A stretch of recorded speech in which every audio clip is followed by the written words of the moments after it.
माझ्या वयात तरुण होते किंवा ह्याच्या वयात तरुण होते त्यावेळेला तुमच्या आजोबांचे गुडघे दुखायचे. गुडघे दुखल्यावर त्यावेळेला हॉस्पिटल नव्हते, खरंय ना? नव्हते. मग तुमचे आजोबा त्यावेळेला गुडघे दुखल्यानंतर कशाचे तरी लाडू करून खायचे. कोणी बोलायचं ना कशाचे? वा वा वा, काय आवाज शकतो? काय घेतीचे लाडू कोण खाल्ले? डिंकाचे लाडू कोण खाल्ले? निरपिणी शेकलं, हाड मोडल्यावर हाडखानीचा पारा बांधला. अरे मग आम्ही वेगळं काय केलं?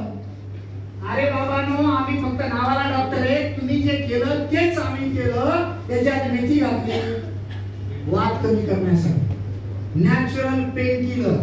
मेथी ही नैसर्गिक वेदना शामक आहे, वात रोधक आहे, पित्त शामक आहे, हॅलो, त्रिदोषाला बॅलन्स करणारी आहे.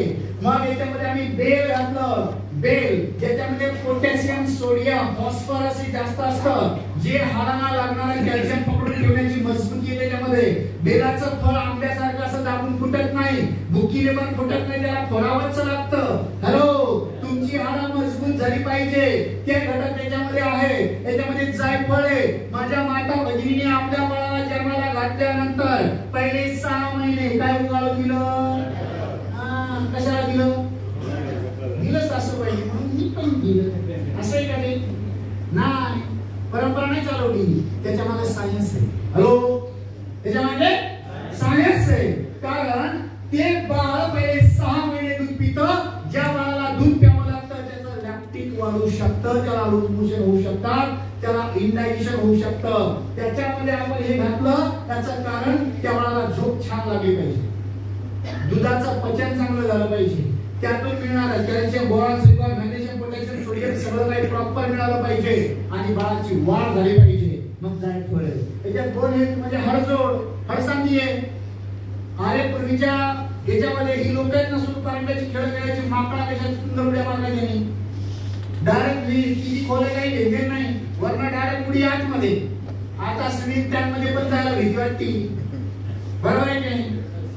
मग हे लोक जी होती हे कुस्त्या, कबड्ड्या, शेतात कुठेही सुरू, दिवसभर काम करायचे, दुपारी कुस्त्या खेळत बसायचे. आता तुम्ही 1 किलोमीटर जर गेले ना तर तिकडून येता बाहेर कोंबडीसारखे मान टाकून येते. असं वाटतं कसं याचं सगळं काढून घेतलं. मग मी पण याच्यात पोट साफ करायला दिलं. मग बरेच लोक म्हणाले, सर मला जुलाब लागला. अरे बाबा माझा हे जबडं मी जर 10 लोकांना जर 10 पुड्या दिल्या तर 10 पैकी एकाला जुलाब लागतात, एकाला कॉन्स्टिपेशन होतं. एक म्हणतो साहेब 3 वर्ष झाले पोट साफ होत नव्हतं, तुमचं घ्यायला लागल्यापासून मस्त मोकळं होते. आता प्रॉब्लेम प्रोडक्ट मध्ये त्याच्या मशीन मध्ये. जर प्रोडक्ट मध्ये प्रॉब्लेम होता तर सगळ्या जुलाबच आला पाहिजे होतं, बरोबर आहे की नाही? तर कॉन्स्टिपेशन व्हायला पाहिजे होतं. सगळ्याला वेगवेगळं काय झालं? कारण जेवढ्या प्रकृती तितक्या विकृती. समजलं?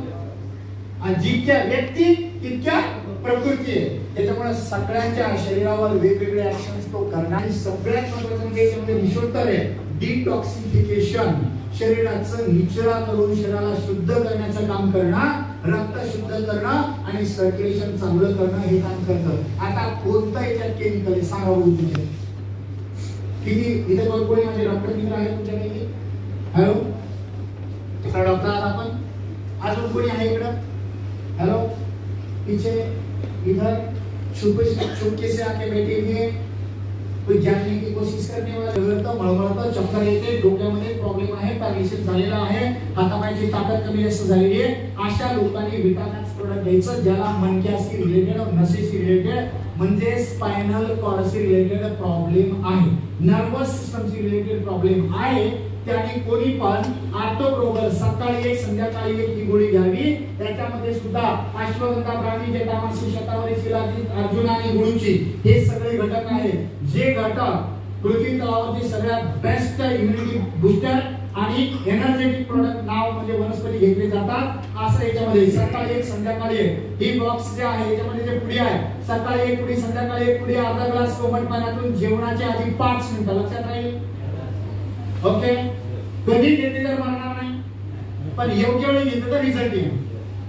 ओके, तर आणि गोळी जी आहे ती कुठे गेली गोळी? इथं नाही. बर, तर हे विटामिन जे आहे सकाळ संध्याकाळ एक जेवणानंतर आपल्याला घ्यायचं आहे. त्याचबरोबर पुढचा प्रोडक्ट आहे असं वाटतं आमच्या सांगण्यात